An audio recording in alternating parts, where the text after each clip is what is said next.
80 lakh vote जिस राज्य में काट दिए जाएंगे, जिस राज्य में 5 लाख वोट डुप्लीकेट बनेंगे, जिसमें 1 लाख वोट अता पता नहीं किसका है, उस राज्य के चुनाव परिणाम क्या होंगे? आप सहजता से इस बात को समझ सकते हैं। मैं आज से कोई नहीं, मेरे दो बयान हैं, कहिए तो मैं आपको दिखा दूं। 3 महीने पहले और 10 अक्टूबर को फिर दोबारा मैंने इस बात को कहा था कि ये चुनाव हाईजैक हो चुका है, अब इस चुनाव का कोई मतलब नहीं है।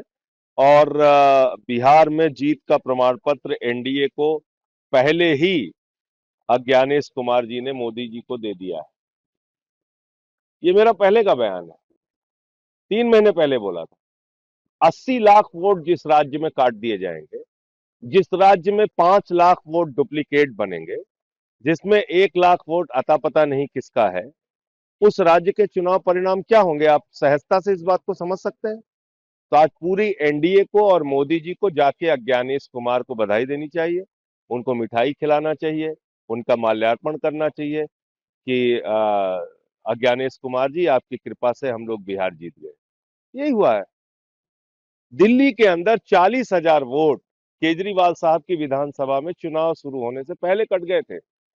दिल्ली के अंदर हमने मंत्रियों के घरों में जहां 3 वोट थे, वहां 33 वोट पकड़ा, 25 वोट पकड़ा, 26 वोट, 15 वोट, 22 वोट, ऐसे ऐसे वोट बनवाए गए थे। जब अलग अलग राज्यों के लोग जाके दूसरे राज्यों में वोट दे रहे हैं, तो क्या चुनाव हो रहा है? क्या चुनाव है ये? तो इसलिए ये तो पहले से ही घोषित परिणाम था। आज उसका इंतजार कर रहे थे हम लोग कि 14 तारीख कब आएगी और कब ये सब चीजें हम लोग देखेंगे। लेकिन बोल मैंने पहले दिया था। इंडिया गठबंधन साहब आम आदमी पार्टी मिल के चुनाव लड़ती है, हमें तो क्या लगे? नहीं, देखिए, अब हम उस गठबंधन का हिस्सा नहीं है, तो उस पे अब ये सारी बातें करने का कोई अर्थ नहीं है। हम 83 सीटों पे वहां चुनाव लड़े, उसके प्रचार के लिए भी गया, और मैंने कहा भी था कि हम प्रचार के लिए जा रहे हैं। लेकिन अज्ञानेश कुमार ने जीत का प्रमाण पत्र मोदी जी को पहले ही दे दिया है। राजद ये के मेरा आज का बयान नहीं है। हाँ। राजद के एक नेता सुनील सिंह, उन्होंने मतगणना के पहले बताया, अगर हम लोग हारते हैं, तो जैसे नेपाल, बांग्लादेश और श्रीलंका की सड़कों पर दृश्य देखे गए थे, वो नहीं, इस बिहार में प्रकार के दिखेंगे। तो बयान का मैं समर्थन नहीं करता। क्या चर्चा देखिए, है? ऐसा है, देश सर्वोपरि है। हम जो लड़ेंगे वो लोकतांत्रिक तरीके से लड़ेंगे। हम यहाँ कोई देश को तोड़ने की गतिविधि पैदा करें देश के अंदर, तो वो चीज ठीक नहीं है। हाँ, ये है कि कहीं अगर चुनाव में गड़बड़ी हो रही है, उस पे हम आवाज उठाएं, लड़ाई लड़ें, वो तो ठीक बात है। लेकिन हम यहाँ इसको बांग्लादेश बना देंगे और नेपाल बना देंगे, इसलिए थोड़ी हम पैदा हुए हैं।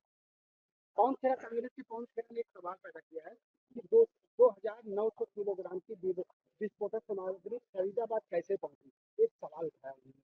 देखिए, ये सारी बातें तो बिल्कुल जायज हैं कि एक तरफ प्रधानमंत्री जी और पूरी की पूरी बीजेपी दावा करती है कि उन्होंने आतंकवाद खत्म कर दिया। वो देश के ऊपर कोई भी आतंकवादी हमला वो युद्ध माना जाएगा। ये सारे बयान तो मोदी जी के हैं। तो अब तो उन्होंने जाके लाल किला, जो देश का गौरव है, वहां पे ब्लास्ट कर दिया। जैसे मोहम्मद का नाम आ रहा है, जो पाकिस्तान का आतंकवादी संगठन है। तो अब उस पे क्या करेंगे? प्रधानमंत्री ने तो अब तक कुछ बोला नहीं।